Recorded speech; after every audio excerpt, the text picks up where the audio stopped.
नमस्कार दोस्तों, केंद्र की राजनीति हमेशा उत्तर प्रदेश से होके जाती है, इसलिए हम इस बार उत्तर प्रदेश लोकसभा चुनाव 2024 का ओपिनियन पोल लेके आए हैं। लोकसभा सीट उत्तर प्रदेश में 80 है और देश का सबसे बड़ा राज्य है।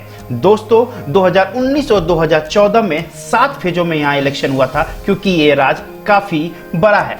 2019 में जो वोटिंग प्रतिशत था वो 59.21% था, करीब करीब 60% के आसपास यहाँ पे वोटिंग हुआ था। दोस्तों उत्तर प्रदेश की राजनीति हमेशा कास्ट के इर्द गिर्द घूमती रहती है। ओबीसी और यादव आप जोड़ लेते हैं, यहाँ पे 40% है, दलित 20% के आसपास है, आदिवासी 0.1% है, फॉरवर्ड कास्ट यहाँ पे 23% है, मुस्लिम 19% है और अदर्स यहाँ पे करीब करीब 1% है।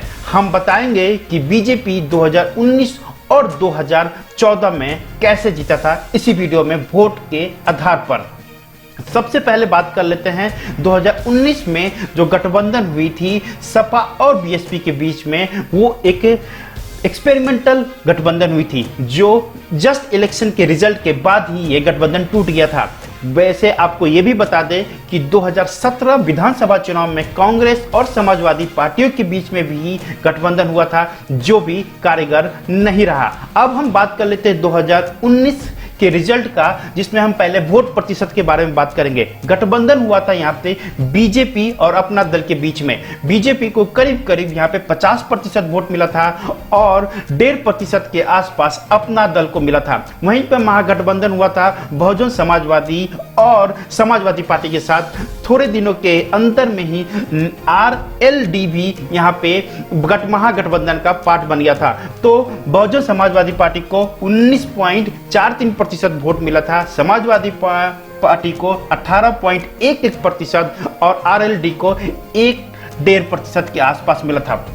अब बात कर लेते हैं कांग्रेस को यहाँ पे करीब करीब 6.5% वोट मिला था। अब बात करते हैं जो एलाइंस वोट प्रतिशत को कैलकुलेट करने के बाद, तो करीब 51% के आसपास बीजेपी गठबंधन को मिला था, महागठबंधन को 40% के आसपास और कांग्रेस को यहाँ पे 6.41% मिला था। दोस्तों ये तो वोट प्रतिशत थी 2019 लोकसभा चुनाव उत्तर प्रदेश की। अब हम बात करते हैं सीटों की, तो बीजेपी को यहाँ पे 62 सीट मिला था, अपना दल को 2 सीट मिला था, बहुजन समाजवादी पार्टी को 2014 में 0 मिला था, लेकिन 2019 में 10 सीट मिली थी, समाजवादी पार्टी को 5, आरएलडी को 0 और कांग्रेस को 1 सीट मिला था, वो भी सोनिया गांधी वाला सीट। दोस्तों यहां पर सबसे बड़ी बात जानने की कि बीजेपी कैसे जीती थी उत्तर प्रदेश लोकसभा 2019 में, तो यहां पे आपको क्लियर कर दे कि जो वोटर का ध्रुवीकरण हुई थी, ध्रुवीकरण का मतलब कि एक नारा के साथ उत्तर प्रदेश में बीजेपी जीती थी। दूसरा जो सबसे इंपॉर्टेंट है यहां पर कि जो महागठबंधन हुई थी, जिसमें कांग्रेस ने महागठबंधन का वोट काटा था और वो डायरेक्ट फायदा बीजेपी को हुआ था और बीजेपी इसलिए 62 सीटों के साथ यहाँ पे बहुत बढ़त के साथ थी। तीसरा जो सबसे इंपॉर्टेंट है कि 2017 में अपार विजय के साथ जो विधानसभा चुनाव में योगी ने मुख्यमंत्री बने थे, उसका बेनिफिट 2019 के लोकसभा चुनाव में हुआ था और लोगों ने खुल के बीजेपी को यहाँ पे सपोर्ट किया था। हाँ, जो पांचवा जो सबसे इंपॉर्टेंट है कि हर वो कास्ट जिसमें आप ओबीसी हो, अपर कास्ट हो, मुस्लिम हो, दलित हो, एसटी हो या फिर अन्य, वो सारे लोग ने बीजेपी की तरफ काफी रुझान दिखाया था और वो वोटों में कन्वर्ट होते हुए सीटों में ज्यादा फायदा हुआ था। इसलिए बीजेपी यहाँ पे बड़ी जीत हासिल की थी 2019 लोकसभा चुनाव में।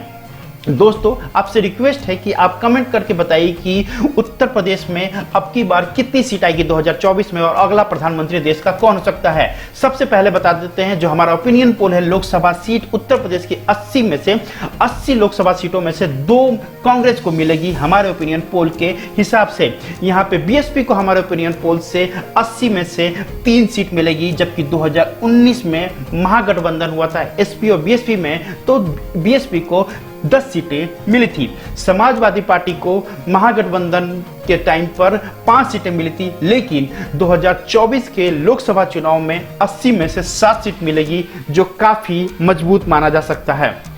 अब बात कर लेते हैं बीजेपी की। बीजेपी जो 62 सीट लेके आया था 2019 में, हमारे ओपिनियन पोल के हिसाब से 2024 में बीजेपी को 68 सीट मिल सकती है और इसमें 2 सीट अपना दल का होगा। तो ओवरऑल बीजेपी गठबंधन को 68 सीटें मिल सकती है। दोस्तों, ये वीडियो आपको कैसा लगा प्लीज कमेंट बॉक्स में अपडेट कीजिएगा, लाइक कीजिए, शेयर कीजिए, सब्सक्राइब कीजिए, बेल आइकन को जरूर प्रेस कर लीजिएगा। हमारी तरफ से जो भी नया वीडियो जाए उसका नोटिफिकेशन आपको जरूर मिले। दोस्तों, मिलते हैं अगले वीडियो में, तब तक के लिए जय भारत, जय यूपी।